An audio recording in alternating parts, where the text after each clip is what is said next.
Did you know that the Pleistocene era was a really important time in Earth's history? It's when the last ice age happened, and glaciers covered a lot of the planet. This period of time lasted for about 2.6 million years, and ended around 11,700 years ago. What's even cooler is that modern humans, like us, had actually evolved during this time, and had spread all over Earth before it ended. There were also some really fascinating animals that lived during the Pleistocene, like woolly mammoths and saber-toothed cats. Unfortunately, many of them went extinct at the end of this era. Earth has had some pretty wild weather patterns over the last 2.4 billion years. Although the planet is mostly ice-free, we now cycle in and out of freezing ice ages. During these glacial periods, temperatures drop, and huge areas of the planet get covered in ice. It all starts with a bit of snow, which then builds up over time. The ice reflects sunlight, making things even cooler. The result? Vast glaciers that slowly move toward the equator, changing the landscape as they go. And when the ice melts, sea levels rise again, and everything changes all over again.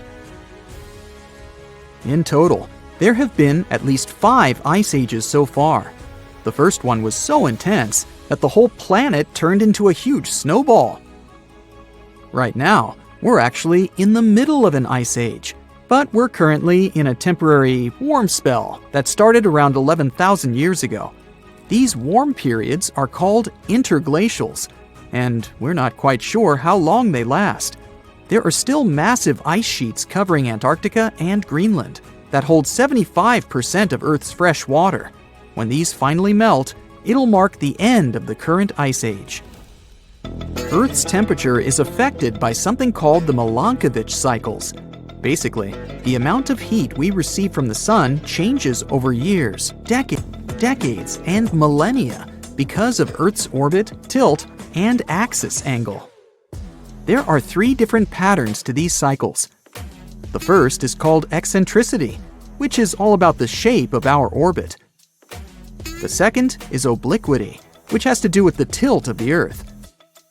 And the third is precession, which is like a wobble as Earth spins. Depending on where we are in these cycles, we might experience colder or warmer temperatures. But other things, like the position of continents and the atmosphere, also play a role in our planet's fate. For example, our planet's orbit is not quite circular.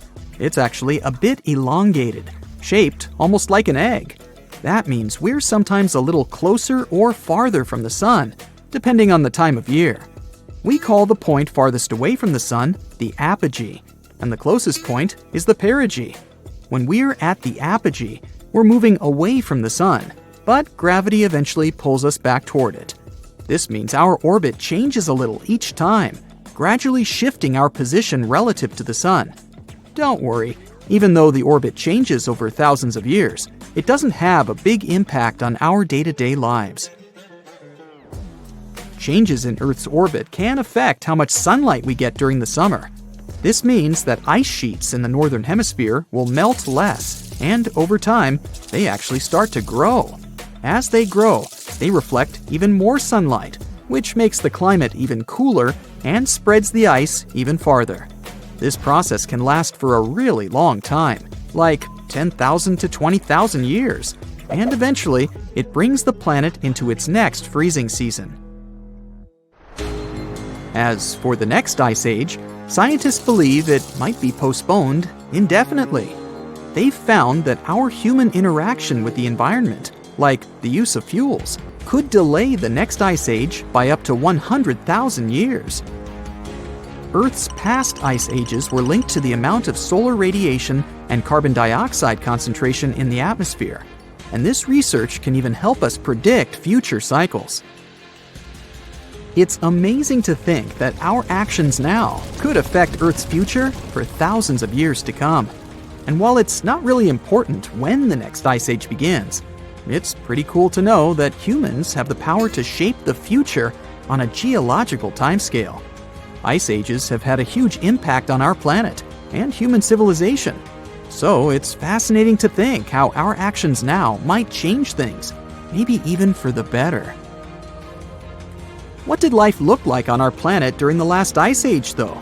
Well, North America, for instance, was home to some huge creatures: mammoths, saber-toothed cats, giant ground sloths, and mastodons were just a few of them. And get this, even Europe had an 11-foot tall flightless bird that weighed almost as much as a polar bear.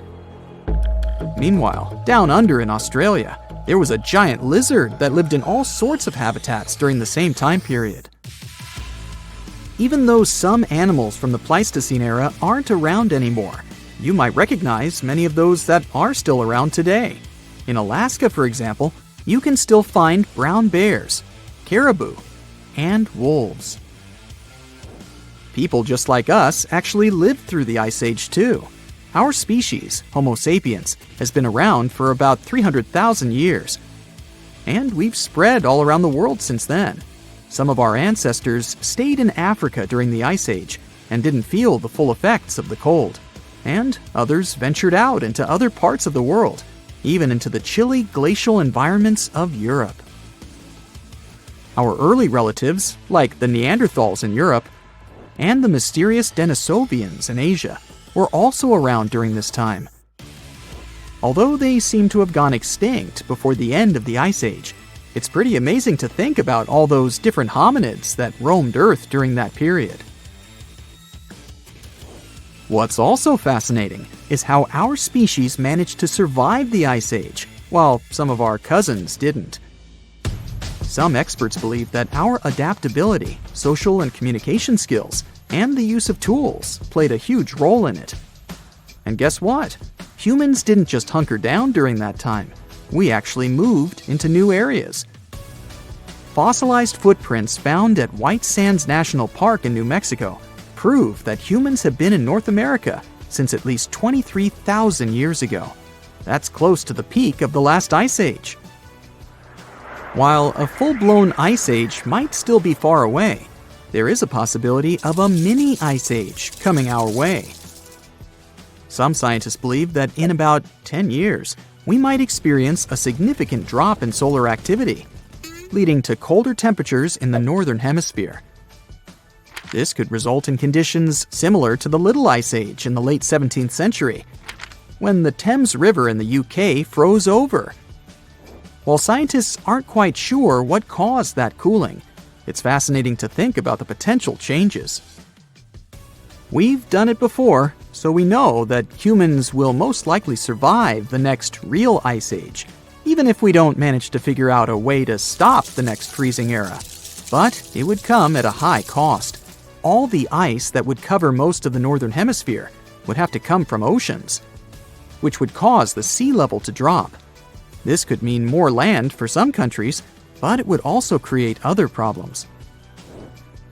Sea levels going down might seem like a great thing at first, but actually, it could lead to some challenges. Having been covered with salt water for thousands of years, the new land might not be very fertile.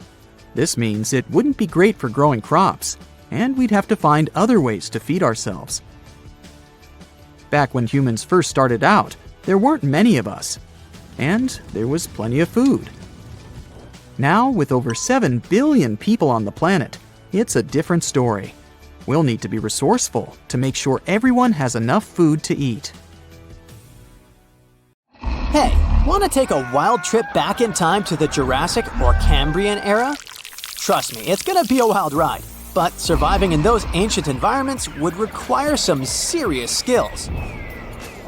At the start of the Cambrian era, the air would be as thin as at the base camp of Mount Everest, but the climate was actually pretty chill and consistent back then. However, there was one teeny tiny problem: no land plants or animals to feast on. So forget about firing up the grill for a juicy steak. Instead, you'd have to come up with creative ways to catch trilobites and other funky-looking shellfish. Good luck finding a spear without any wood or a fishing net without any plant fibers. And get ready to eat them raw, unless you can figure out how to extract oil from these creatures or burn dry seaweed. But wait, if you're looking for a more comfortable existence, you gotta travel to 100 million years ago, to the Silurian period.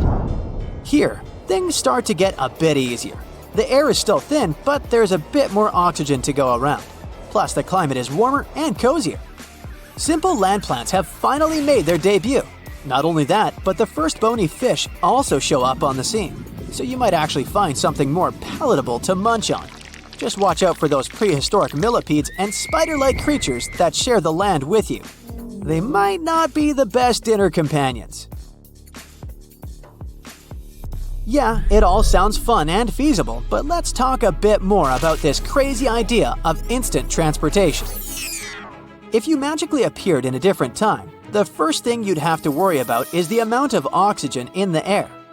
Now, looking at that fancy graph up there, it's pretty clear that oxygen levels used to be super low before about 0.85 billion years ago. Like, we're talking just a few % of the atmosphere. And there wasn't even any O2 in the air until this event called the Great Oxygenation happened about 2.3 billion years ago. So if you ended up back then, surviving would totally depend on how fit you are. If the oxygen concentration was less than 10%, you'd probably pass out, but not pass away. If it was just above 10%, you might be able to function, but you wouldn't exactly be living your best life. Based on oxygen alone, it seems like you could survive if you showed up around 0.75 billion years ago, give or take a few million years. Now let's talk about the cool stuff on land. The first land plants didn't show up until around 450 million years ago during the Ordovician period. Before that, there were some large algae hanging around, mostly in the range of 500 to 600 million years ago. But there wasn't a whole lot going on until those land plants came along. Other forms of life didn't start showing up on land until closer to 300 to 400 million years ago. But there was this critter, a myriapod, that lived around 428 million years ago, and it was one of the earliest land dwellers. I mean, if you lived back then, you'd have to come up with fancy recipes featuring myriapods. Not exactly mouth-watering. Don't worry if you find yourself back in time before all that land action. Around 500 to 600 million years ago, the oceans were teeming with life. There were these creatures called the Ediacaran fauna, and they were some of the first well-preserved organisms. Some of them probably hung out in the shallow areas near the shore, so you might be able to get your hands on them for a meal. But remember, there weren't any land plants yet, so you'd probably have to eat them raw and with no potatoes on the side. You'd have a sort of prehistoric sashimi on your plate. Now, around 500 million years ago, things started to get really interesting in the oceans after something called the Cambrian explosion. If you ended up in the Cambrian period, you'd have all sorts of weird animals to catch in the coastal zones. Check out the fossils from the Burgess Shale for some wild ideas. Look at these brachiopods, arthropods, and even worm-like critters. But again, no woody land plants at this point, so your meals would mostly consist of raw arthropods and algae. Alrighty, let's dive into the nitty-gritty of ice ages. It's when the Earth gets super chilly for a ridiculously long time, like millions and millions of years. This causes giant ice sheets and glaciers to spread all over the place, covering massive areas of the planet's surface. Believe it or not, our planet has experienced at least 5 major ice ages. The very first one happened about 2 billion years ago and lasted for 300 million years. The most recent ice age kicked off at around 2.6 million years ago, and we're technically still in it. So, we're in the middle of an ice age, but we're not currently living in an icy wonderland. That's because we're currently in an interglacial period. During an ice age, temperatures go through ups and downs. When it's warmer, those ice sheets and glaciers start to melt, creating what we call interglacials. And when it gets colder, they expand again, which we call glacials. So right now, we're enjoying the warm interglacial period of the most recent ice age, which kicked off around 11,000 years ago. When people mention the Ice Age, they're usually talking about the last glacial period that started around 115,000 years ago and ended roughly 11,000 years ago when our current interglacial period began. During that glacial period, things were way cooler than they are now. At its peak, when ice sheets covered most of North America, the average global temperature was about 46 degrees Fahrenheit. That's a whole 11 degrees Fahrenheit cooler than today's global average temperature. That temperature difference may not seem like much, but it was enough to turn most of North America and Eurasia into ice-covered landscapes. The Earth was also a lot drier, and sea levels were way lower because most of the water was trapped in those ice sheets. We're talking vast steppes, dry, grassy plains as far as the eye can see. And let's not forget about the savannas, warm, grassy plains, and deserts that were also part of the icy scene. During the Ice Age, there were some familiar critters roaming around, like brown bears, caribou, and wolves. But there were also some mega cool creatures that sadly went extinct when the Ice Age came to an end. We're talking mammoths, mastodons, saber-toothed cats, and giant ground sloths. Now, there are a bunch of theories floating around about why these magnificent beasts bit the dust. One idea is that us humans hunted them into extinction when we crossed paths with these megafauna. Our species, Homo sapiens, actually survived the Ice Age. We've been kicking it on this planet for around 300,000 years now, starting out in Africa and then spreading our awesomeness all over the globe. Some of our ancestors stayed put in Africa and didn't experience the full icy effects. Others ventured into different parts of the world, even braving the freezing cold of Europe's glacial environments. But we weren't the only ones out there. At the beginning of the Ice Age, there were other hominids, our closer relatives, scattered across Eurasia. We had the Neanderthals chilling in Europe, and the mysterious Denisovans hanging out in Asia. Sadly, both of these groups seems to have vanished before the Ice Age wrapped up. Now, there are countless theories about how our species managed to survive the Ice Age while our hominin buddies didn't make it. Some believe it's because we're ridiculously adaptable and used our social skills, communication, and nifty tools to our advantage. And get this, humans didn't just hunker down during the Ice Age. Nope, we explored new territories and made ourselves at home. For the longest time, folks thought humans didn't set foot in North America until after the ice sheets started melting. Fossilized footprints discovered at White Sands National Park in New Mexico prove that humans have been rocking it in North America for at least 23,000 years, right around the peak of the last ice age. The snowpack over your head splits in two right in front of your eyes and starts tumbling down in the frozen slope to its resting place far, far below. Anything in its way is crushed under the immense mass of snow and debris. You're witnessing an avalanche, one of the most dangerous natural disasters. But what if I tell you about another kind of avalanche, no less blood-chilling than the mountain one? And the most bizarre thing about it is that it occurs underwater. Underwater avalanches are powerful and disastrous natural phenomena, often much more dangerous than land ones. They have the potential to wreak havoc on the entire planet, leading to catastrophic consequences. The most alarming thing? They occur all the time under the surface of the ocean, impossible to see, predict, and extremely difficult to measure. Such avalanches can get 100 times larger than land ones, and they pose a great risk to the world's communications, capable of leaving the entire planet without the internet. But we'll talk about it a bit later.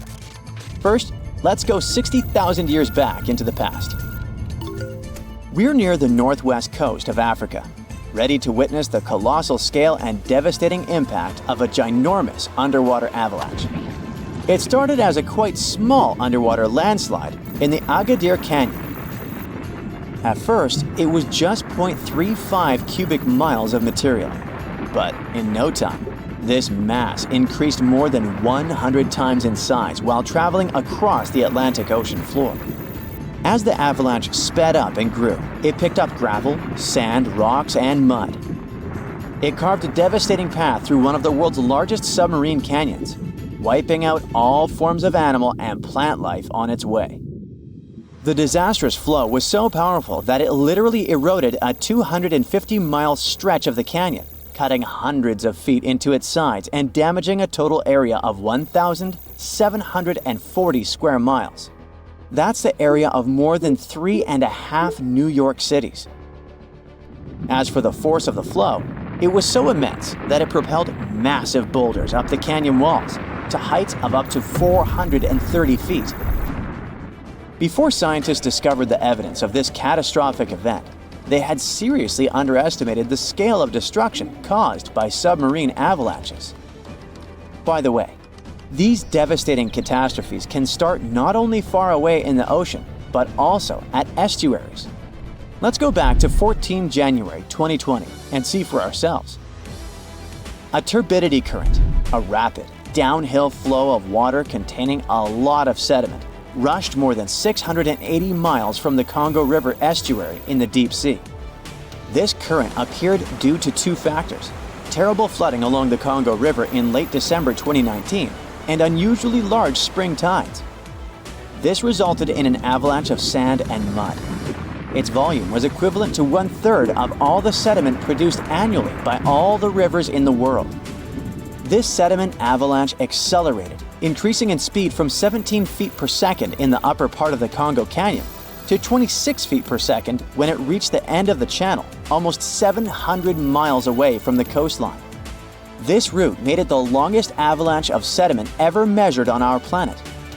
2 days later, the flow reached the deep ocean. The avalanche broke 2 seabed telecommunication cables, cutting internet data speeds all the way across West, Central, and South Africa. Now, before this disaster, scientists considered that measuring powerful deep-sea avalanches was impractical. But the sediment flow in the Congo Canyon could be monitored directly, finally allowing researchers to assess how major river floods connected to the deep sea. They also concluded that how often underwater avalanches occurred depended on where the observer was. Seafloor canyons that are close to river mouths can experience several tiny avalanches per year. Other systems, far from river discharges like the Agadir Canyon, can only have one monster of an avalanche every 10,000 years or so. You're likely wondering, what can trigger an avalanche under the surface of the ocean? Well, earthquakes, typhoons, high tides, river floods, and even volcanic eruptions. And due to our changing climate, such events become more and more frequent and intense. At the same time, these triggers don't mean that an avalanche is bound to happen, nor do they relate to the scale of the event. See for yourself. In 1755, a powerful earthquake hit the coast of Portugal, wiping out large parts of Lisbon. Tens of thousands of people lost their lives during that disaster, but it only triggered a tiny underwater avalanche. And in 1929, a large earthquake off the coast of Newfoundland, Canada, triggered the largest underwater avalanche ever recorded. The flow traveled at a speed of 42 miles per hour, carrying boulders, sand, and mud. It snapped 11 seabed cables on its journey downhill. The avalanche was so powerful, it produced a tsunami that claimed the lives of 28 people along the coastline. Now, submarine avalanches are totally invisible because they happen deep under the ocean's surface, which makes them extremely hard to study. But we must find a way because these flows are super important. They transport sediments, nutrients, and even pollutants across the ocean floor. So, a research team from Liverpool decided to unravel this mystery. Over the last 40 years, they've collected more than 300 samples from the ocean floor.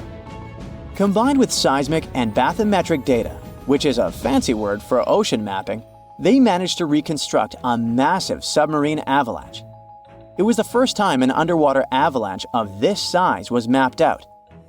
An even cooler thing, the event itself started off pretty modestly, but it quickly evolved into a colossal avalanche that grew to more than 650 feet tall. To put that into perspective, imagine a skyscraper-sized avalanche zooming from Liverpool to London, cutting a trench 100 feet deep and 9 miles wide. Then it spread out over an area bigger than the UK, covering it with several feet of sand and mud. That's like burying a whole country. These findings are actually a big deal because they show that even a small underwater landslide can turn into something massive and super destructive. But that's not the worst. Think about undersea internet cables, which are essential for global communication. There are more than 550 active seafloor cables around the world. Their combined length is a whopping 870,000 miles. That's enough to wrap around our planet 35 times. When a submarine avalanche breaks seafloor cables, the effects are usually super expensive and devastating. For example, in 2006, an earthquake in Taiwan triggered underwater avalanches that cut loads of seafloor cables connecting Southeast Asia with the rest of the world. The largest internet operator in China had a 90% loss of traffic to the USA at the peak of the event. As for Taiwan itself, it experienced between 74 to 100% loss in traffic to neighboring islands. So now you probably get why we need to learn more about this natural phenomenon. Luckily, researchers at Tulane University have found a way to study it in 3D. Previous studies only looked at submarine avalanches in 2D, which didn't give the full picture of how they actually behaved. The new research focused on how underwater flows interacted with mini basins, natural features on the ocean floor that look like shallow bowls.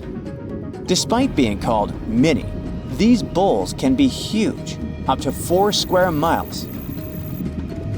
When turbidity currents flow into these mini basins, they don't just stop. No, they hit the far side and curl back around like water eddies in a stream. These swirling flows move the sediment around before it settles on the ocean floor. The size of the mini basin and the speed of the flow can change how the current behaves. If the basin is big and the current is slow, it starts to fill up with sediment. But if you crank up the flow speed or shrink the basin, the current starts to overflow, spilling over the basin. To study all this, the researchers created a mini version of a mini basin in a pool and used different speeds of flow to simulate turbidity currents. They even made their own sediment mixtures to see how different sizes of particles would behave. In the end, they managed to mimic real-life ocean conditions, but on a smaller, manageable scale. Pretty cool, huh? It happened 66 million years ago. Hey, it could have been September. A massive asteroid slammed into Earth, bringing along chaos and devastation. The tragic aftermath of the terrifying collision led to the extinction of dinosaurs. Yes, I'm talking about the Chicxulub asteroid that left a massive crater in Mexico and changed life on Earth forever. And now, it turns out it wasn't the only cosmic rock to hit our planet during that time. Scientists have just confirmed there was another asteroid. This second space rock wasn't as big as Chicxulub, but it still packed a punch. It crashed to the ground off the coast of West Africa, smashing into the ocean and leaving a crater called the Nader crater. And tell you what, it wasn't a small splash. The impact was so powerful, it triggered a whole tsunami. It was more than 2,600 feet high, almost as high as the Burj Khalifa, the tallest man-made structure in the world. But how did we come to the conclusion that there was a second impact? Well, this researcher spotted the Nader crater in 2022. Dr. Nicholson was looking for some high-tech scans of the ocean floor when he noticed a massive 5.5-mile-wide depression under almost 1,000 feet of water. Well, he thought it could be an asteroid impact crater, but at the time, the evidence he had wasn't solid. But now, scientists have confirmed that this is the real deal. A second asteroid did hit Earth during the dinosaur extinction era. Now, let's see how they figured all this out. For one thing, there were those super high-resolution 3D seismic images. They allowed researchers to peel back layers of the ocean floor and get a crystal-clear look at the crater. It was like going from a blurry old ultrasound to the kind of 3D scans where you can see every little feature. Their findings confirm that the crater was left by an asteroid, somewhere between 1,500 to 1,640 feet wide. And it didn't just create a hole in the ground. The impact was so intense that it produced a central peak, formed escalating ridges around the crater, and even left a damage zone that stretched out for thousands of miles. Using those super detailed images, the scientists have managed to reconstruct what happened right after the asteroid hit the surface of our planet. First, it slammed into the ocean, creating an initial bowl-shaped crater. As the shockwave spread, the seabed was shaken so violently that it triggered landslides. and the soft sediment surrounding the crater collapsed inward, creating a noticeable brim. As you already know, the impact also triggered a tsunami, and it was so shockingly powerful that its waves didn't just go outward, they actually turned back towards the crater, leaving huge scars on the ocean floor. And this wasn't just one big wave. No, it was a whole series of them, a train of tsunamis smashing everything in their path. Now, this second asteroid impact is a huge deal for scientists. It's a rare opportunity to study a marine impact crater in such incredible detail. There are only about 20 confirmed marine craters in the world, and none of them have been captured with this level of precision before. Plus, this data allows scientists to test new ideas about how craters form in water. You see, unlike craters on land, marine craters are hidden under layers of sediment, which makes them tricky to study. But with this new 3D imaging, we can look at the crater in all its layers. It's like slicing into a cake to see what's inside. Dr. Nicholson and his team are now dreaming of drilling into the crater and recovering samples from deep below the ocean floor. This would allow them to measure the shock pressure during the impact and figure out what happened in the minutes, hours, and days following the collision. Of course, the Chicxulub asteroid is still the star of the show when it comes to the dinosaurs' extinction. This space traveler was giant, somewhere between 6 and 9 miles wide. It hit Earth at a devastating angle, sending vaporized rock and gas into the atmosphere. It caused an impact winter that lasted for 15 years, because all that stuff blocked out the sun and plunged Earth into darkness. Now, probably the most intriguing thing is that some experts think the Nader asteroid might have been a chunk that had broken off from Chicxulub before it hit Earth. It's still just a theory, but if true, it could mean that Earth got hit by a double whammy from space. Now, let's travel back in time to the year 1908 in Siberia. Look around. You see nothing but trees and rivers. And suddenly, a huge object, around 150 to 300 feet in diameter, dashes through the Earth's atmosphere. Is it a comet? An asteroid? Scientists aren't sure. What they do know for sure is that this intruder blew up in the sky over Tunguska, leading to one of the most powerful blasts in recorded history. It completely leveled the forest below, knocking out 80 million trees over an area of around 830 square miles. And that's an area larger than that of cities like Los Angeles or New York. The trees were literally flattened, and their trunks were stripped of branches. They were also arranged in a bizarre radial pattern around the epicenter. But what if this explosion had happened over a city? Every single building would have been destroyed, and countless lives would have been lost. Luckily, this disaster occurred in a super remote part of Siberia. The creepiest thing, though? When scientists finally reached the area years later, they found no impact crater. No wonder it led to even more mystery. The most logical explanation is that when the object went off in the sky, probably around 3 to 6 miles above the ground, it blew up before it could hit the ground. And still, it didn't stop the blast from leveling an entire forest. Fast forward to 2013 and another mind-blowing event, this time over a much more populated area, the city of Chelyabinsk. It was a regular February morning when an asteroid about 60 feet in diameter entered Earth's atmosphere, lighting up the sky. It was moving at a staggering speed of around 43,000 miles per hour. It blew up in midair, about 18 miles above the city. It was a horrific view, but luckily, the asteroid disintegrated high enough in the atmosphere without hitting the ground.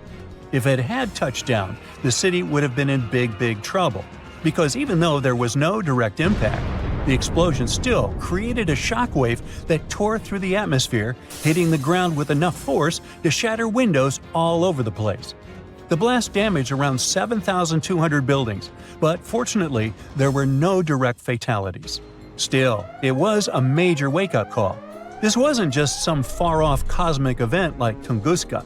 This asteroid exploded over a modern populated area, and the damage was very real. The good news? Scientists are getting better at spotting such objects before they get too close. Space agencies around the world, like NASA, are tracking near-Earth objects to figure out which ones could pose a risk. But as we can see from these two events, sometimes space rocks can still sneak up on us.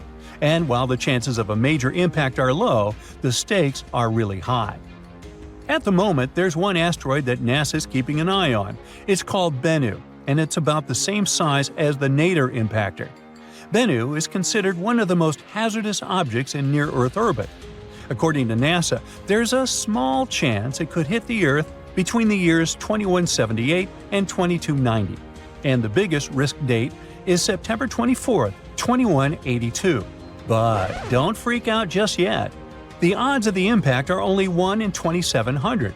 But still, it's a reminder that Earth is always in the cosmic firing line. Going to the beach in winter seems like a good plan. You can have a bonfire, build a sandcastle, search for shells, or swim in the ocean. The vibe might make you overlook the dangers ahead of you. Do you really think through the potential risks of paying a visit to the beach in the winter? The number one risk is waves. You might think it's okay to admire the view on the beach a few steps back from the ocean. Now let me introduce you to sneakers. Not the chocolate bar, sneaker, or with another name, sleeper waves. These are oversized coastal waves. They catch people off guard because they occur without warning or trace. These waves are particularly seen in Oregon, United States. People have been injured and at least 17 people have been swept up into the ocean since 2000. It got more media attention in 2011 when a memorial statue was built honoring the two teens faced with sneaker waves in Oregon.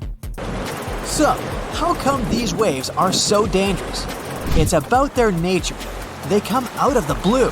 With big waves, you see them coming or growing big. Plus, they form in the ocean and come towards the beach. These waves appear near the shore. It leaves less time for you to run to a safer spot. Okay, most of the time, they're not huge, as would be seen in apocalyptic movies. Yet, you can never know what nature holds.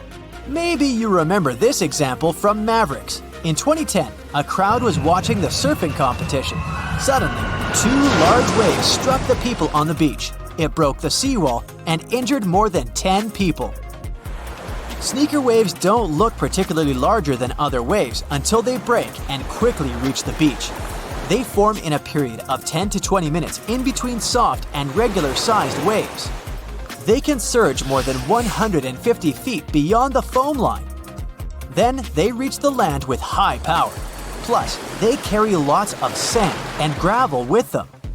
Sleeper waves are more commonly seen along steep coastlines compared to beaches with wider and softly sloped areas. People named these waves, not scientists. They observed what waves do. They washed up in a sneaky way. I mean, scientists didn't classify this phenomenon as a distinct sort of wave like they did with tsunamis or rogue waves. There's little scientific research made about them.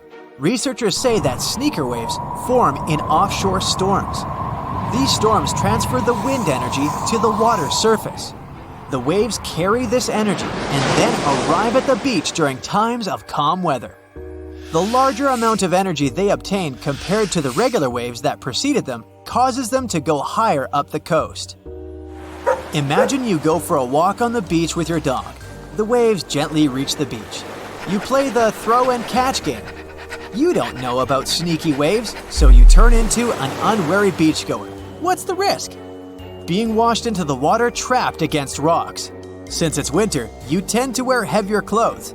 The sand that sneaker waves carry can quickly fill clothing and shoes, and that weighs you down. How can people enjoy the beach safely? First off, keep your distance if you're on the beach for storm watching, for instance. It might be mesmerizing to see how waves roll in over miles of ocean. The storms hit the shore, and you look at those extreme turbulent swells transform into strong 30-foot-long waves. Finding a higher spot that sees the ocean and waves might be best. Be the eagle, not the crab. Did Confucius say that? The second tip is if you're determined to storm watch, never turn your back to the ocean. Yes, eyes on the water. Lastly, be mindful of which part of the beach you're walking on. Stay away from the logs because they hold water. The water increases their weight. In the worst-case scenario, the ocean is powerful enough to roll the logs onto you. Let's assume you're hiking near the ocean.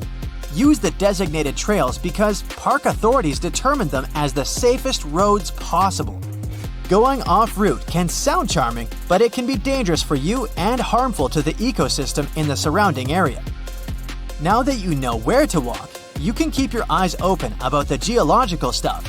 Like the rocks can be slippery, erosion can rip them off. Yeah, it's better to avoid walking near bases of cliffs and bluffs. You'll never know when a natural phenomenon will occur. It might sound a little extreme, but you may want to check the tsunami evacuation routes of the area you're visiting. Tsunamis are hard to predict, but tides aren't. Tide tables are available online. This natural phenomenon looks harmless, yet it can isolate rocks from headlands and the shore. You probably don't want to find yourself with soaked wet clothes in the ocean for no reason. Climbing up onto the logs might not be the best idea either. Sure, they look heavy and sturdy when you're climbing, but even the smallest wave can take you like a leaf flying in the air.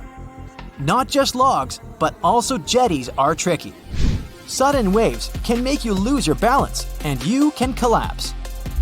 Let's return to the scenario where you and your dog are walking on the beach. This time your pet sees shorebirds and chases them. Birds could be there for foraging or roosting. Your dog could interrupt their chill zone. They can lose their energy reserves. Can you bump into creatures hiding under the sand? Some sorts of creatures can be dangerous for you. Better not to poke someone's home. Take a look at this one. It's a horseshoe crab.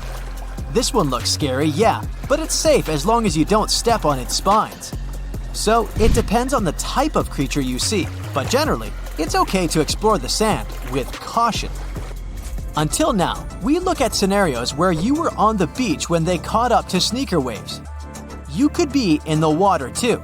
You could be surfing, just like the contestant in the Maverick surf competition, or swimming, if swimming is the new case. Consider these. The temperature is lower, the waves are crazier, and there are probably no lifeguards there watching you in the winter. Swimming with friends is a safe option. Bonus, it's more fun. You should choose your swimming location carefully. Are there dangerous rocky areas? Can you easily go out if there's some sort of emergency? Know your spot. For that, you should check the weather too. Planning has a key role in winter water safety. A quick weather forecast and sea conditions check would do. You can consider buying a tow float if you're an adventurous open water swimmer. It's a flotation device designed to increase the swimmer's visibility in the water. They are lightweight and have fluorescent colors. Alternatively, you can wear a brightly colored swimming cap. We can talk more about the gear. Wearing a wetsuit is wise, as well as wetsuit gloves and boots. You can put your phone in a waterproof pouch or bag. Staying warm is essential in the winter. Don't just jump into the water at once. This can result in cold water shock. It's vital to enter the water slowly. In that way, your body can get used to the temperature. Once you take all the necessary precautions, you can enjoy the beach and explore its offers. What sort of gems can you find on the beach? A mermaid's purse? Maybe. No, it's not the purse of Ariel from Disney's Little Mermaid.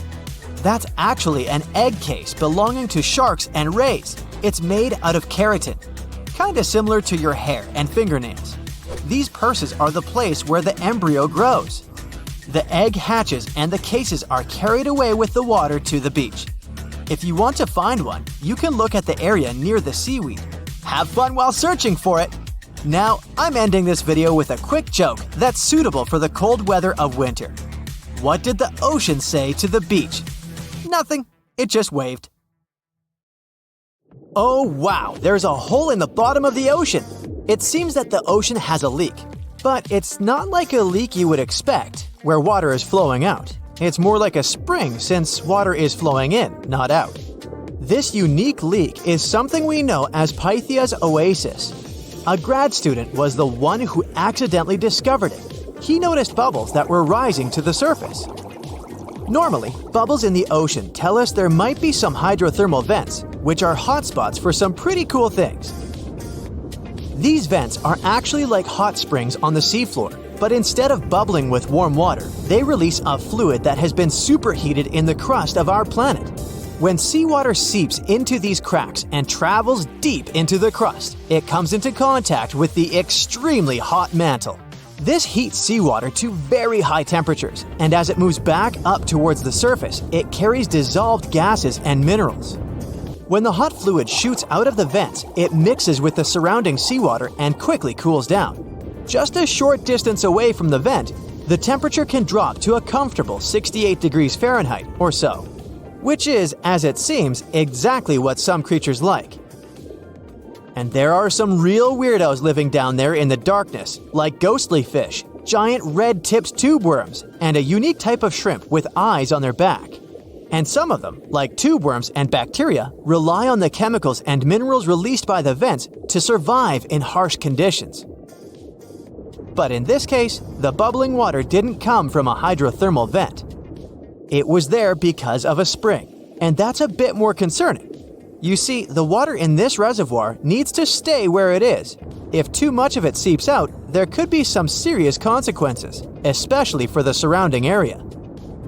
You can see this unusual leak along the Cascadia subduction zone, which is a massive fault line off the Pacific Northwest coast. It's a place where two pretty big plates that make up Earth's crust come together and slide along each other. The water from Pythia's oasis kinda acts as a lubricant between these plates. You can think of the fault zone as an air hockey table. When the fluid pressure is high, it's like you've turned the air on. That means the friction between the plates is reduced, which allows the plates to move. But if the fluid pressure is lower, the two plates can lock together, which then leads to the buildup of stress. Not that they'll feel bad. In the context of tectonic plates, stress is some pressure or force that can cause deformation. And if this stress starts to build up, at some point, it's gotta go somewhere. When it's too much, it can trigger earthquakes and most likely, not small ones. For example, a release of stress in the Cascadia subduction zone could lead to a magnitude 9 earthquake. For comparison, the biggest earthquake we've ever recorded happened in Chile in 1960, and it had a magnitude of 9.5. The damage was enormous. So we hope the water will stay in its reservoir and keep maintaining the delicate balance between the tectonic plates. We've explored only 5% of the ocean. Who knows how many cool things are there at the bottom, waiting to be found? For example, check out these mysterious holes scientists have stumbled upon in the depths of the Atlantic Ocean, near the Azores. They're neatly aligned and are about 4 inches apart, or in some cases, even several feet. They resemble punctures left by a sewing machine. Some think these holes could have a biological origin. For instance, some fish may have made them while walking along the seafloor. Others believe we could be looking at something that's human-made, maybe left by a spiked tire. Of course, such holes are perfect for making up stories about creatures from other planets who allegedly made them. Or maybe even legendary monsters, like that one from Loch Ness.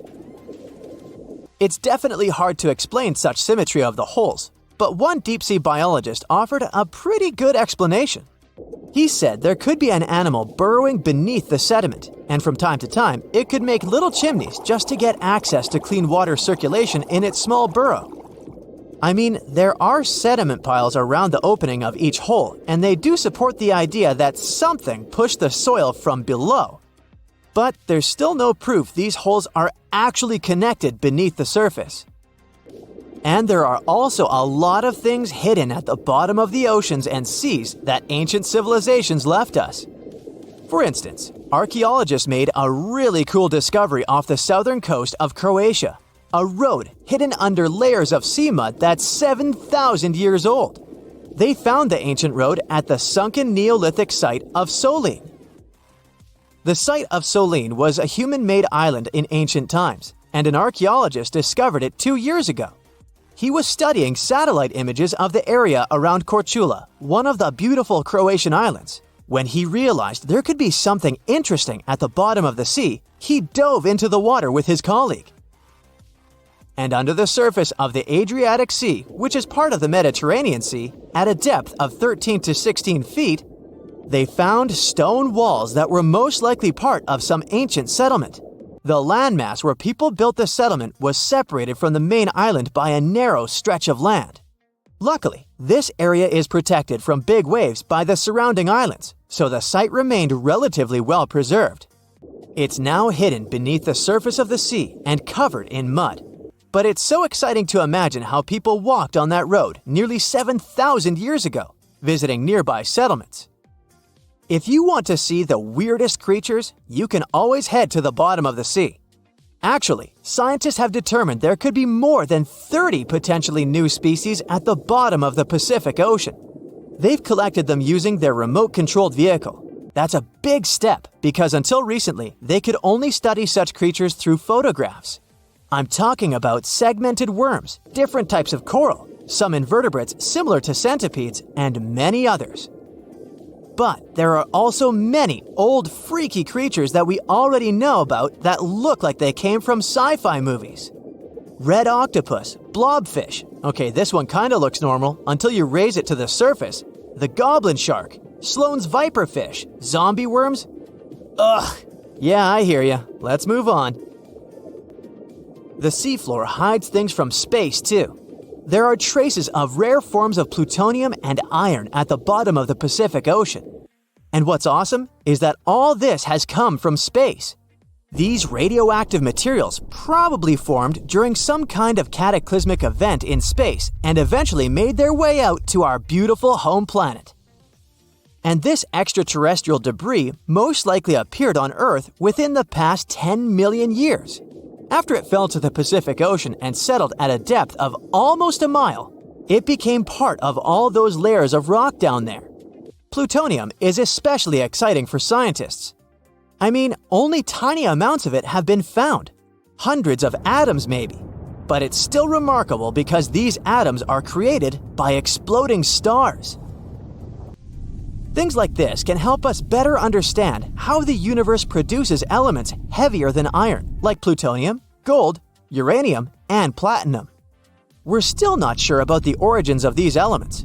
For a long time, scientists believed that supernovae, which is when a star comes to its end in a fabulous explosion, were responsible for creating these heavy elements. But it seems it's not just that.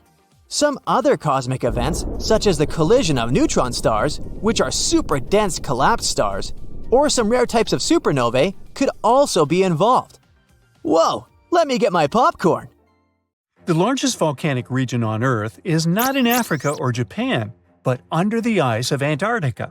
Scientists found 138 volcanoes in its western part, and if they decide to go wild, you'll surely notice it. They could melt huge amounts of ice that will move into the ocean, raise its level, and make our planet uninhabitable for humans. But before you pack your things to fly away to another planet, hear me out. Only 2 of the Antarctic volcanoes are officially classified as active now. And it would take a whole series of eruptions, decade after decade, to seriously impact the whole world. Mount Erebus, one of the 2 Antarctic volcanoes currently in action, proudly bears the title of the world's southernmost active one. It has been continuously erupting since at least 1972. It emits plumes of gas and steam and sometimes even spews out rocks, and scientists call it strombolian eruptions. One of the coolest features is a lava lake in one of its summit craters, with molten material on the surface. Such lakes are rather rare because they need certain conditions to make sure the surface never freezes over. The second active volcano is Deception Island, a horseshoe-shaped landmass. It is the caldera of an active volcano that last erupted over 50 years ago. Scientists who monitor it say it shouldn't go wild anytime soon. Antarctica also has plenty of fumaroles. Those are volcanic vents that release gases and vapors into the air. In the right conditions, they can spew out enough stuff to build fumarolic ice towers up to 10 feet tall.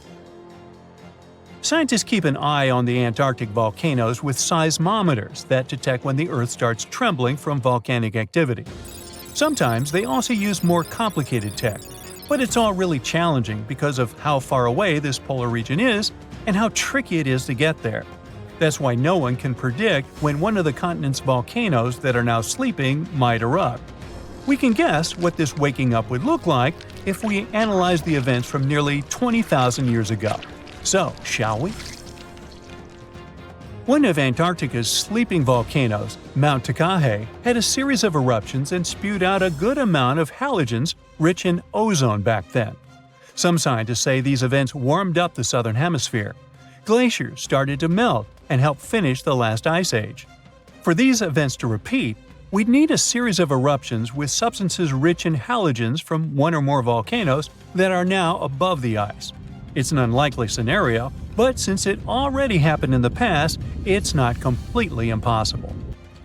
As for volcanoes hiding under a thick layer of ice, it looks like their gases would hardly make it to the atmosphere, but they would be strong enough to melt huge caverns in the base of the ice and produce a serious amount of meltwater. The West Antarctic ice sheet is wet and not frozen to its bed, so this meltwater would work as a lubricant and set the overlying ice into motion soon. The volume of water that even a large volcano would generate in this way is nothing compared to the volume of ice beneath it. So, a single eruption wouldn't make a difference. But several volcanoes erupting close to or beneath any of the western Antarctica's big ice streams would. Those ice streams are rivers of ice that take most of the frozen water in Antarctica into the ocean. If they change their speed and bring unusual amounts of water into the ocean, its level will rise. As the ice would get thinner and thinner, there would be more and more new eruptions. Scientists call it a runaway effect. Something like that happened in Iceland.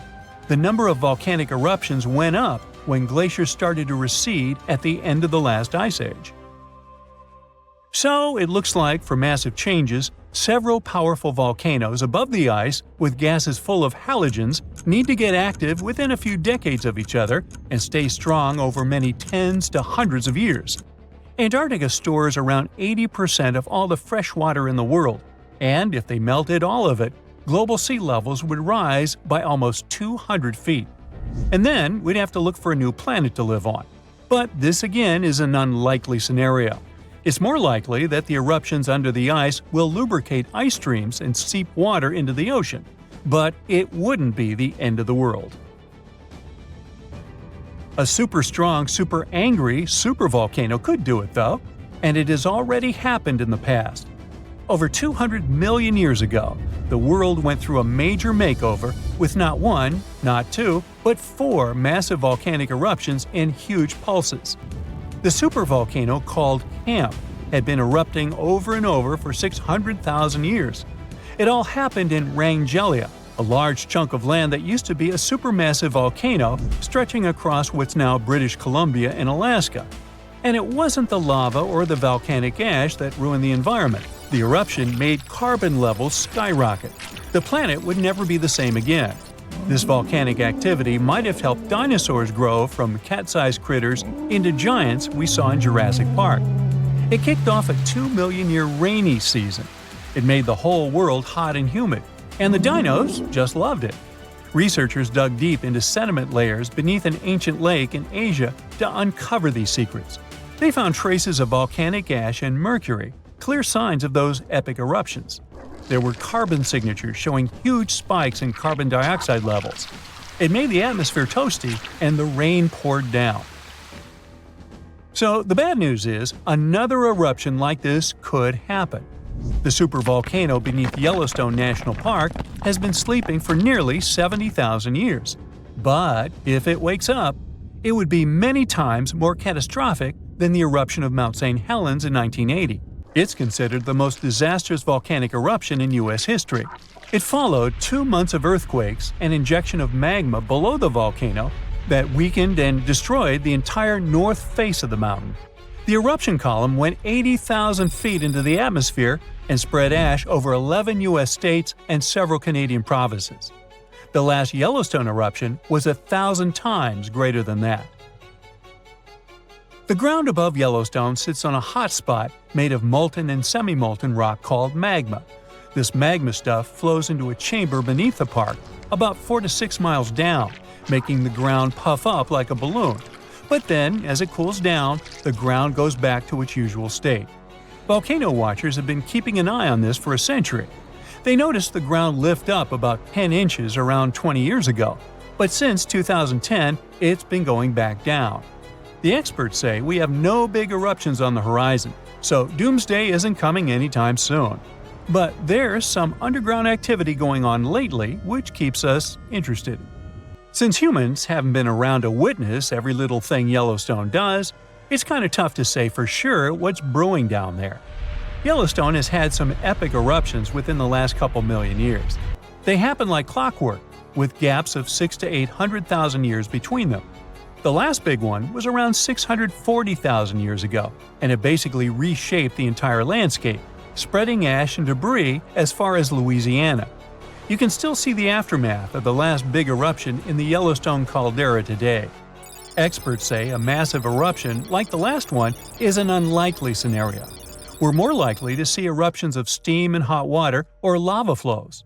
When and with what force it will wake up remains a mystery to scientists. Do you know that NASA explores not only stars, planets, galaxies, or black holes? Hard to believe, but yes. The agency also works on discoveries here on our home planet Earth. So what has NASA recently discovered? Is there life under the ice? While they were analyzing data recently, they discovered something unbelievable hiding under Antarctica's ice. And this discovery not only changes everything we know about the whole water system of the Earth, but it may also help with research about life in space. Humankind's existence might depend on understanding Antarctica and its secrets. So, the recent discoveries reveal vital information about our survival. But before we continue, let's see how much you know about this place, where it's only ice as far as your eyes can see. Antarctica is one of the world's 7 continents in the Southern Hemisphere. It's the 5th largest continent in terms of total area, and that means it's almost twice the size of Australia. Want to see real meteorites? Go to Antarctica. Due to its dry climate, Antarctica is one of the best places to observe space. But what's even greater is that you can find meteorites on the white surface of the continent. Scientists have already plucked about 45,000 meteorites from the ice, and they think they can see another 300,000. Since there aren't many terrestrial rocks there, it's easy for them to spot them, thanks to their dark color.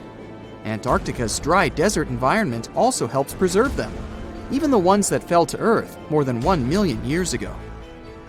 And can you imagine any volcanic activity in Antarctica? It's hard. But this place is where fire meets the ice. West Antarctica is where most volcanic activity occurs.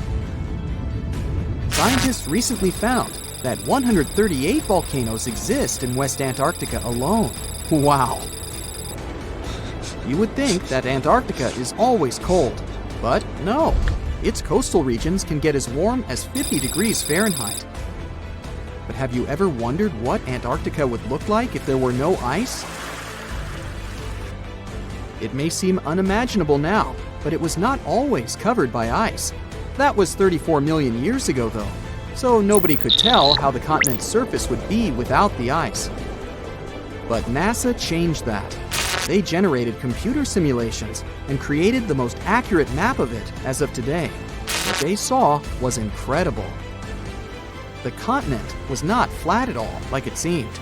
It's pretty bumpy with valleys, rolling plains, and high mountains. But this was nothing next to what they had discovered under Antarctica's ice. So, what is it? Drum roll, please. NASA found 2 new subglacial lakes. And what's even cooler about it is that they spotted these lakes from space. How is that? If your answer is high-tech satellites, then you're right. In 2003, NASA launched a satellite called IceSat. It measured ice sheet mass balance and cloud and aerosol heights.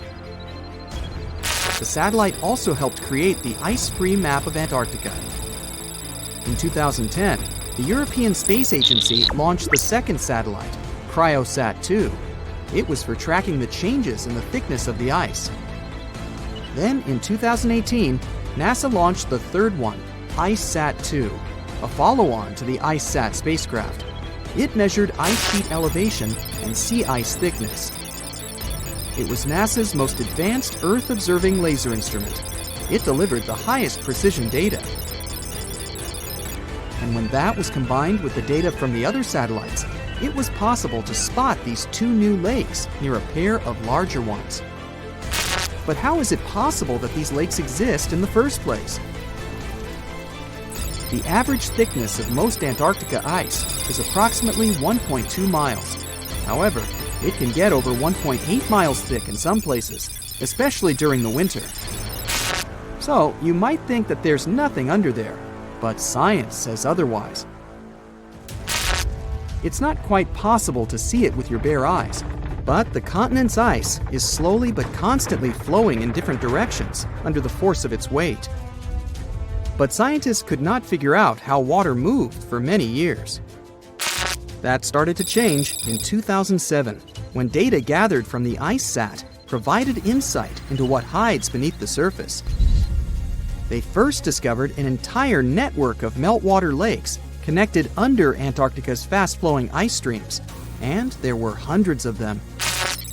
Scripps Institution of Oceanography glaciologist Helen Amanda Fricker figured that the elevation changes measured by IceSat happened because of the dynamics of these lakes. They did not hold meltwater statically.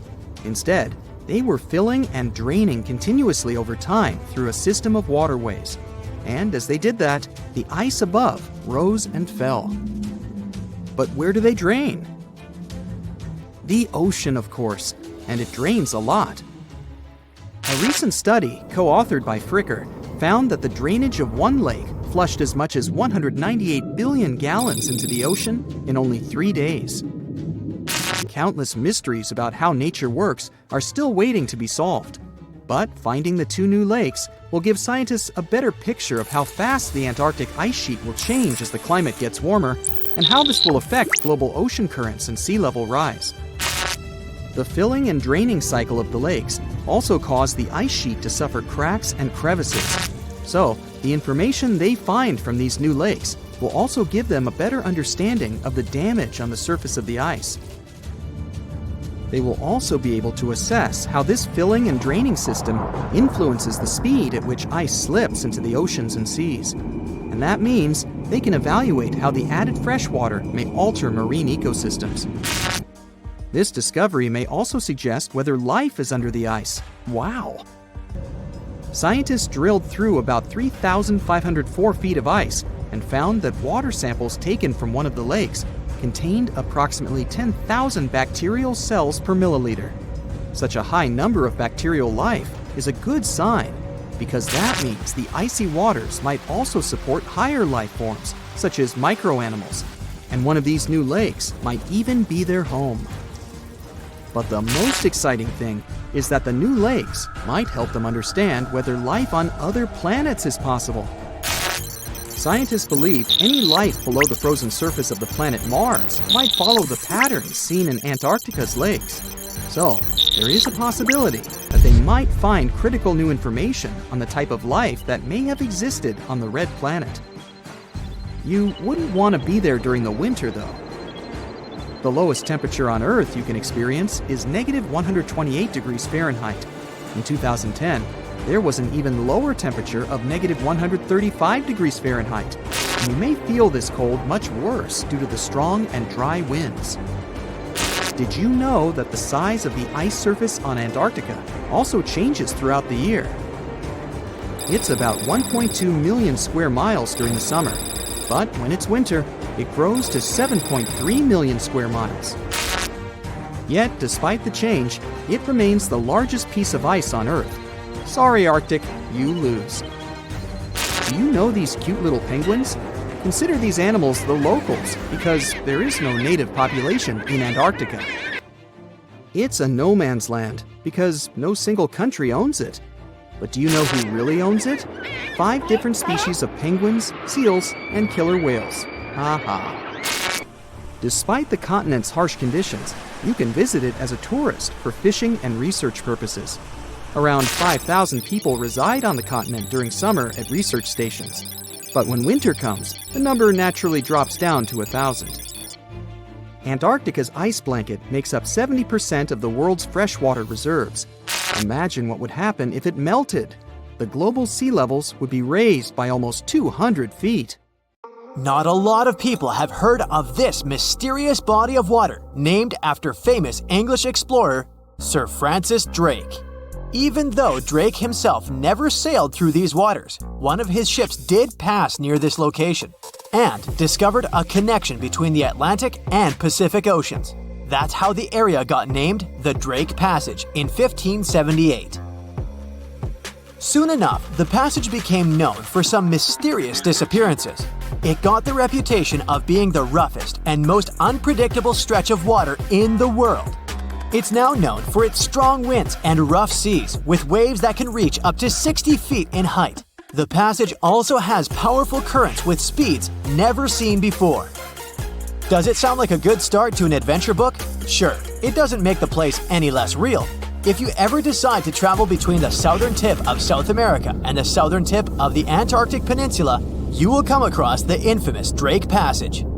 We call this place the Drake Passage today, but locals still believe it should be named after Spanish explorer Francisco de Oces. He was a Spanish navigator who, in 1525, led the first known European expedition to navigate the Drake Passage. The trip was part of an attempt of Spain to find a new route to the Spice Islands in the East Indies. Oces and his two ships, the San Lesmes and the Santiago, sailed through the Strait of Magellan and into the Drake Passage, where they encountered treacherous weather and rough seas. Despite the difficulties, they successfully navigated the passage and became the first Europeans known to have done so. However, the expedition failed to find a new trade route, and the crew returned to Spain with no significant discoveries. Some years later, in 1616, another ship captained by Dutch navigator Willem Schouten made one of the most successful voyages through the Drake Passage. Despite the difficulties of navigating the often turbulent seas, eventually, the Drake Passage became an important part of international trade routes in the 19th and early 20th centuries. But this dangerous area holds many secrets. The record of one of the most famous events that happened here takes us back to the year 1914. During that time, a British explorer named Shackleton wanted to travel to Antarctica with 27 men split between two ships. Those were named the Endurance and the Aurora. The explorers wanted to check out two routes that reached the continent. But in 1915, the Endurance got stuck in ice while crossing the Drake Passage and was slowly crushed. Shackleton and his crew had to leave the ship and could only gather some personal belongings. The Endurance eventually sank, and the crew had to survive on ice for a while. The mission changed from exploring to surviving, and only in 1916 all the men were rescued. The Aurora suffered a similar fate. It also got stuck in ice, and 3 men were lost at sea before the rest of the crew was rescued in 1917. For many years, the ship Endurance was thought to have been lost forever. But in 2022, a group of specialists went on a trip to find it. They left from Cape Town, South Africa on February 5th. The leader of the group said it was most likely the most difficult shipwreck search in history. They used special equipment to find the ship under the water and then used a special underwater camera to take a closer look. The members of the team were sure they had found the Endurance because it was in a place where very few ships had ever been. Despite being 10,000 feet underwater, the Endurance didn't look so shabby. It was actually pretty well preserved for a ship that had been underwater for more than 100 years. The explorers were still even able to see the word Endurance written on it. But it's not just ships that have a hard time with the Drake Passage. A plane with 38 people on board seemed to have disappeared over the Drake Passage in 2019, according to the Chilean authorities. It's believed it hit the icy and rough waters of the passage. Rescuers used ships, planes, and satellites to search for the missing plane and its passengers in the area where it had last sent messages. But the harsh conditions of the Drake Passage made the search very difficult. The exact location where the accident had happened was eventually found, but there were no survivors. The Viking Polaris is another of those ships that got damaged in the passage, even though it was designed for tough conditions. It was faster than most ships and more stable because of special equipment that kept it balanced. One night, back in 2022, the waves were indeed big, but the ship seemed to be doing well in the rough weather.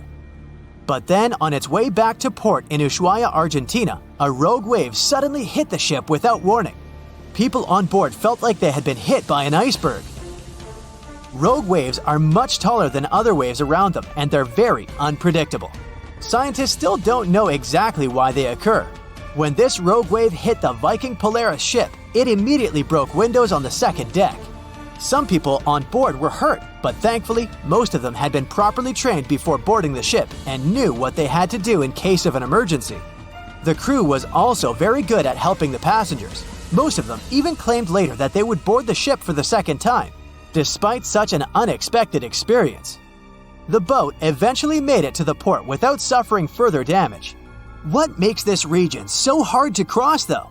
For starters, the Drake Passage is a wide and deep area of water. It's about 500 miles wide and has a depth of 15,000 feet. Even the most experienced sailors who cross the passage every year say it can be dangerous, unpredictable, and even scary at times. And that's even considering the modern technologies we have today. The area is a mix of warm and cold temperatures, which can result in ravishing storms. Strong winds from the west push the water from the Pacific Ocean into the passage, creating waves and swells that can reach up to 30 feet or more. If accidents happen here, things can get ugly faster than anywhere else. The Drake Passage is a part of the ocean where the water is very cold and has strong currents. The bottom of the ocean there is also not stable, making it harder to find things like a plane or a ship. These days, we have modern technology that helps us feel safe, even when we're passing through rough seas. However, if you are planning to travel by boat to Antarctica, make sure you're ready for the rough sea in the Drake Passage, and for feeling a little uneasy. This can happen even to the most experienced of people when the waters are rough, but it's especially tough if it's your first time. Some people bring remedies to avoid feeling sick, like ginger gum or scented wristbands. Others find it helpful to look at the horizon. Test things out to see what works for you. Once you arrive at the Drake Passage, you'll be surprised to see that lots of different animals live there. You can see many types of dolphins, birds, whales, and penguins. The water in the Drake Passage is also good for small animals like plankton, krill, which bigger animals such as whales, penguins, and seals generally have on their daily menus. As you get closer to Antarctica, watch out for the South Shetland Islands. These might be the first pieces of land you'll see. They're also located in the Antarctic Peninsula and were first discovered in 1819 by British explorer William Smith. The South Shetland Islands are home to severe active volcanoes, including Deception Island and Mount Fenton.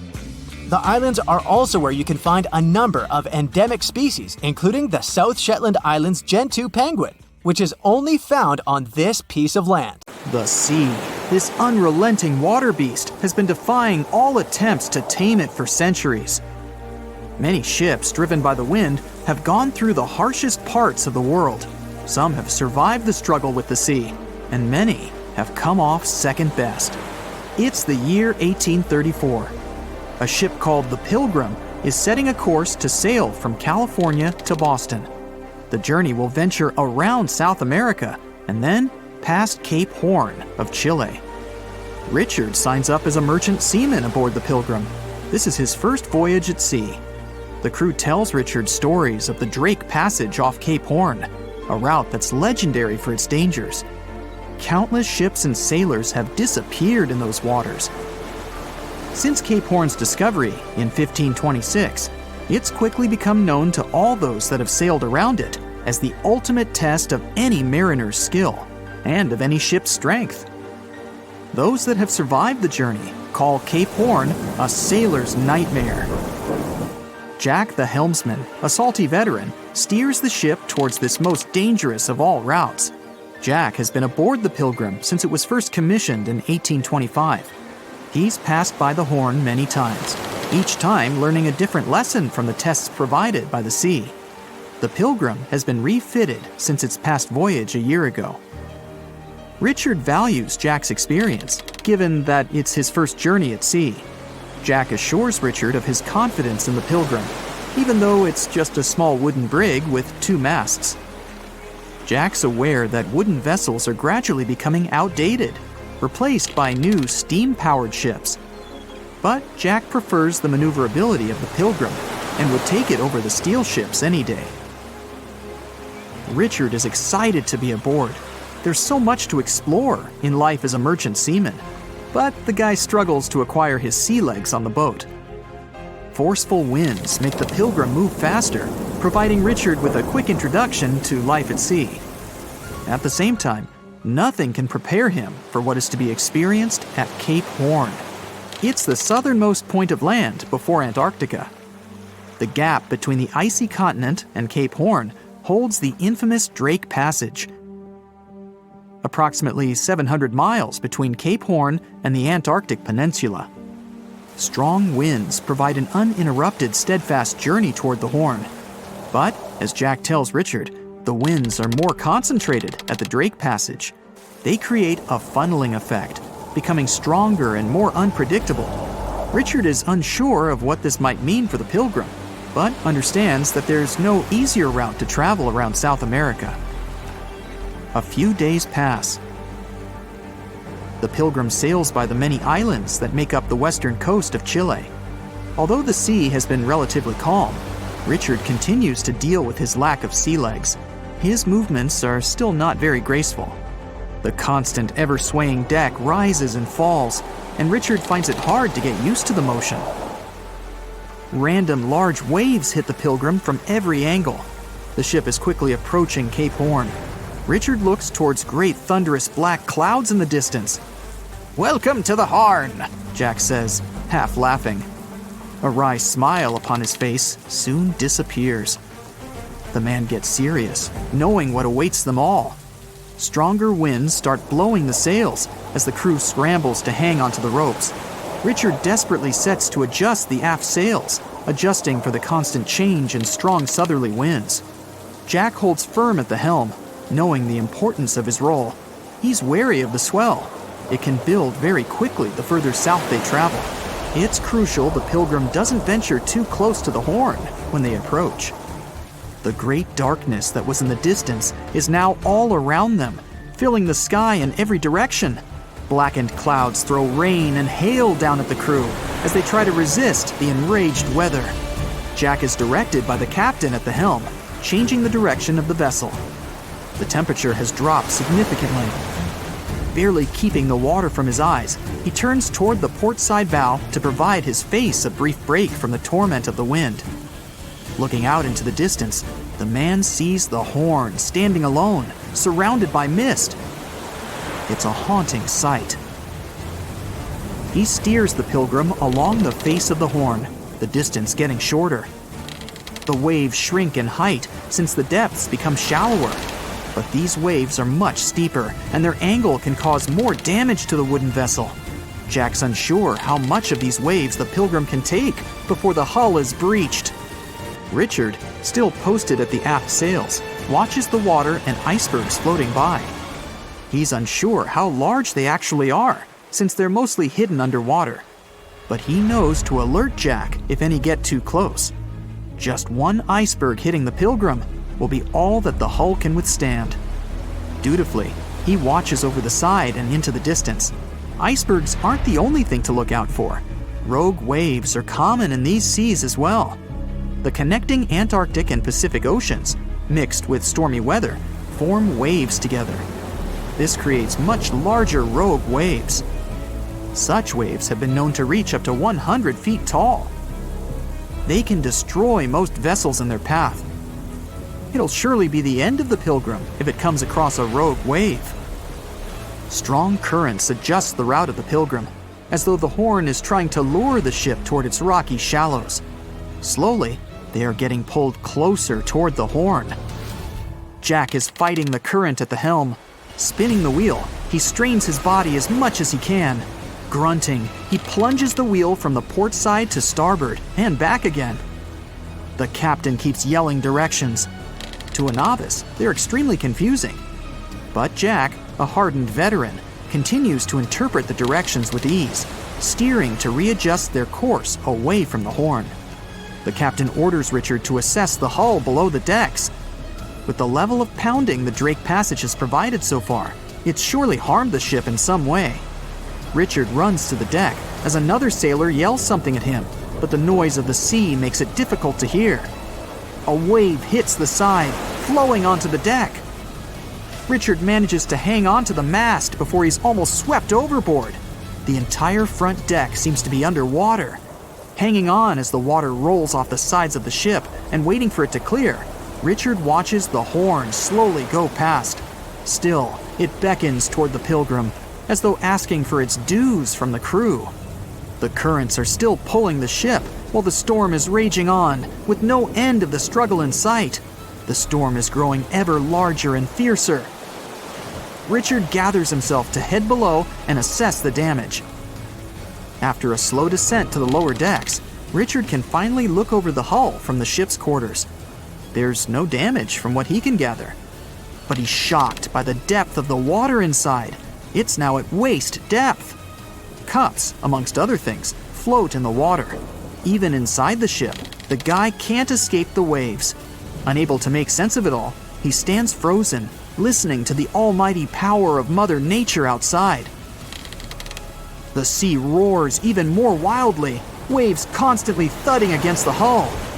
It sounds like a somber drumbeat, a slow countdown to the demise of the Pilgrim. Richard forces himself back to the terrors of the above decks, grasping onto the rails to carefully walk the slippery stairs. He leaves the disturbing creaks of the wooden decks. They're soon replaced with the strained sounds of the ropes, the yells of other sailors, and the deafening roar of the sea crashing all around him. Jack is at the helm, focused on his role, still fighting the wind and the waves, even with the addition of ice and frost. It seems that the world around him has set its heart to distract the man from his duty, but Jack pushes on determinedly. For 9 days, the Pilgrim fights the constant changes in stormy weather, facing all kinds of obstacles, but the ship manages to make it through. As they leave the storm behind, the crew sets their course north for their final destination. The sight of the sun peeking through the dark clouds is the most relieving thing Richard has ever experienced. Unfortunately, Richard lost his rations at some stage during the storm. At sea, if your rations are lost, it's your own bad luck. Luckily, Jack is kind enough to share some of his. You're lazing around on the deck of the ship when you see something whitish-gray covering the horizon. Like in a horror movie or your worst nightmare, this weird fog is nearing the vessel. It's infinite. You can't see where it starts or where it ends. Soon it makes the ship look like a grain of sand in a vast desert. That's when the realization hits. It's an iceberg, and your ship is likely going to repeat the Titanic's fate. Now, all this is a very likely scenario, since the world's biggest iceberg, A23A, is on the move again after months of spinning in a huge water vortex. And it's actually the second time in just a couple of years that this massive chunk of ice has broken free. The first time was in 2023, when the berg went wandering around after being stuck on the seafloor for a staggering 37 years. The thing is huge, about 3 times the size of New York City. It also weighs nearly 1 trillion tons. The giant chunk of ice first broke off from Antarctica's Filsner ice shelf back in 1986, but instead of floating away, it got grounded on the seafloor just a few miles from where it started. Because of that, it melted much more slowly than most icebergs. In December 2023, A23A finally broke free and started to drift away from Antarctica. But it didn't get far before getting stuck again, this time near the South Orkney Islands. It got trapped in something called a Taylor column. That's a huge spinning water current that forms when ocean currents swirl around an underwater mountain. At one point, A23A was rotating around 15 degrees counterclockwise every day. Luckily, as of December 2024, the iceberg escaped the Taylor column and is now slowly moving again. Researchers are super curious to see if it'll follow the same path as other giant icebergs that have broken off from Antarctica, or if it'll find its own unique way. Such enormous icebergs, such as A23A, release nutrients into the water as they melt. and it can actually create hot spots of life in parts of the ocean that are usually pretty empty. But there's still a lot we don't understand about how the size, shape, or origin of the iceberg might affect that process. So, to figure it out, scientists have been collecting water samples from the areas A23A is expected to pass through, and they'll keep collecting samples as it drifts along. Hopefully, it'll give us a better idea of how massive icebergs like this one influence the ocean around them. By the way, the glacier our monster of an iceberg was once part of could be very, very old, literally ancient. In Antarctica, the oldest glacier ice might be close to 1 million years old. Over in Greenland, the oldest glacier ice is more than 100,000 years old. And in Alaska, the oldest glacier ice ever recovered, found in a basin between Mount Bona and Mount Churchill, is only about 30,000 years old, a mere child.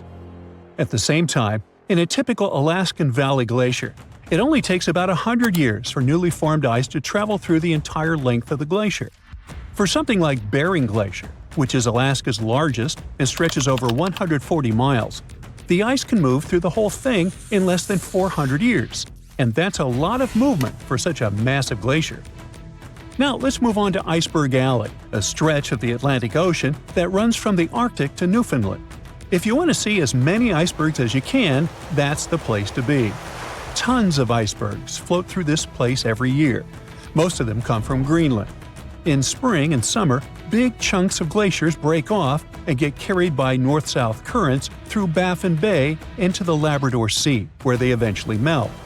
Some icebergs also come from Canada's shoreline, traveling through the Davis Strait and into the Labrador Sea before drifting along Newfoundland's eastern and western coasts. These massive ice chunks are really old too, about 10,000 years. Every year, about 400 to 800 medium and large icebergs pass through Iceberg Alley. How fast they drift depends on their size, shape, currents, waves, and wind, but the average speed is less than a half mile per hour. Now, there are 6 types of icebergs that make their way through Iceberg Alley. Tabular icebergs are flat slabs of ice, much wider than they are tall. Blocky icebergs have steep sides and sharp angles, like cut-off pyramids. Wedged icebergs have one steep side and one sloping side. Dome icebergs have a rounded top. Pinnacle icebergs have one or more steep peaks sticking up. And dry dock icebergs are U-shaped with a hollowed-out section. They all look incredible. Comment below which is your favorite type. Anyway, as these icebergs drift south, the warmer water speeds up their melting, making them pretty unpredictable and sometimes dangerous. Nowadays, satellites help track medium and large icebergs to prevent accidents, but smaller icebergs can still be risky for small boats. One iceberg made headlines in 2018 when it got unusually close to the Newfoundland village of Fairyland. Pictures of the giant iceberg towering over the village's houses went viral. It got stuck in a 330-foot deep water, which turned out to be too shallow for its massive size. And now, I'll take you on an unusual journey to the past to witness the birth of something beautiful and equally disastrous. Its very existence led to one of the greatest tragedies in history. Watch, an enormous chunk of ice is breaking off a glacier in southwest Greenland. It's made of snow that fell over 100,000 years ago, when mammoths were still wandering around the planet. The enormous iceberg starts its long journey. It stretches more than 1,700 feet in length and weighs 75 million tons. Despite its size, it's pretty peaceful and stays far away from ships and the busy transport routes near where it was born. But then, it starts floating south, much farther than most icebergs ever get. Usually, icebergs like this melt way before they reach such warm waters. Out of the 15,000 to 30,000 icebergs that drift away from Greenland's glaciers every year, only about 1% make it all the way to the Atlantic. So the fact that this iceberg keeps going and reaches over 5,000 miles south of the Arctic Circle by April makes it truly unique. Even after months of melting, this block of ice is still incredibly massive. It weighs around 1.5 million tons, which is almost twice as much as the Golden Gate Bridge. Above the water, its visible parts tower more than 100 feet high. But like most icebergs, the majority of it, about 90%, is hidden below the surface. The iceberg's story takes a tragic turn on April 14, 1912, when, guess what? Yep, it comes across the ocean liner Titanic. The ship is about 370 miles from Newfoundland in the North Atlantic Ocean when the iceberg seems to appear out of nowhere. The crew doesn't spot it until just minutes before the crash. Why don't they see it sooner? That's a good question. Now, most people imagine icebergs as tall, bright, white chunks of ice, maybe even covered with snow. But in reality, icebergs come in all sorts of colors. Some are striped, patterned, or even have candy-like swirls, and they can also be black. There are two ways an iceberg can turn black. When the ice is extremely pure, with no bubbles or cracks, then it absorbs all the light instead of reflecting it, making it look black. Or a volcanic eruption can cover a glacier in ash. If ice from that glacier breaks off, it can have a dark or black color. Now, scientists still aren't sure why the Titanic's iceberg looked dark, or even if it really did. But one sailor who was on the lookout in the crow's nest said it seemed black. Another described it as gray or dark gray. One theory is this iceberg could have been a blackbird, which forms when the top part melts, causing the iceberg to roll over. If the bottom is smooth enough to absorb light, it looks dark. But even if the iceberg wasn't truly black, nighttime could have made it much harder to spot. Icebergs don't reflect much light, especially if they're jagged or vertical. They end up blending into the dark, shimmering ocean. Without radar, icebergs at night are incredibly hard to see, which is probably why the Titanic's crew didn't notice it in time.